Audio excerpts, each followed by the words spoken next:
Hello বন্ধুরা, আজকে আমরা একটা এপিক লড়াই দেখব। রোনাল্ডো বনাম মেসি, কে সেরা? পাওয়ারফুল রোনাল্ডো নাকি ম্যাজিক্যাল মেসি? ওয়াও, দৃশ্যটা তো চমৎকার। হারুকি আর তোশিওর বন্ধুত্বটা বেশ অন্যরকম।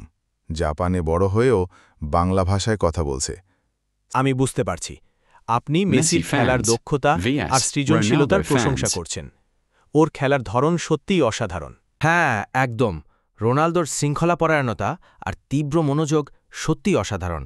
ওর গোল করার আকাঙ্ক্ষা ওকে একদম অন্য লেভেলে নিয়ে গেছে। হ্যাঁ, ঠিক বলেছ।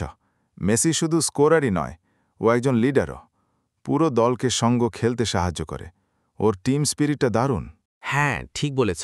রোনালদো নিজের ক্যারিয়ার পুরোটা নিজের কঠোর পরিশ্রম দিয়ে তৈরি করেছে। ওর ডেডিকেশন অসাধারণ, সত্যিই অনুপ্রেরণাদায়ক। সুন্দর একটা কথা বললে।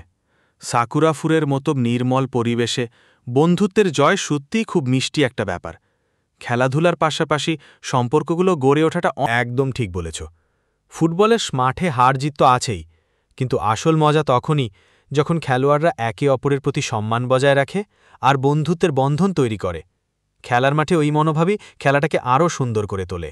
আরে হ্যাঁ, গল্প তো শেষ হলো, কিন্তু বন্ধুত্বের গল্প কিন্তু চলতেই থাকবে। এই গল্প থেকে আমরা শিখলাম যে প্রতিযোগিতা যতই থাক, বন্ধুত্বের বন্ধনটাই আসল। দুজনের মধ্যে তর্ক বিতর্ক থাকতেই পারে, কিন্তু দিনের শেষে বন্ধুত্বটা যখন জয়ী হয়, সেটাই সবচেয়ে বড় কথা। অনেক সময় তর্ক বিতর্ক সম্পর্ককে আরও মজবুত করে তোলে।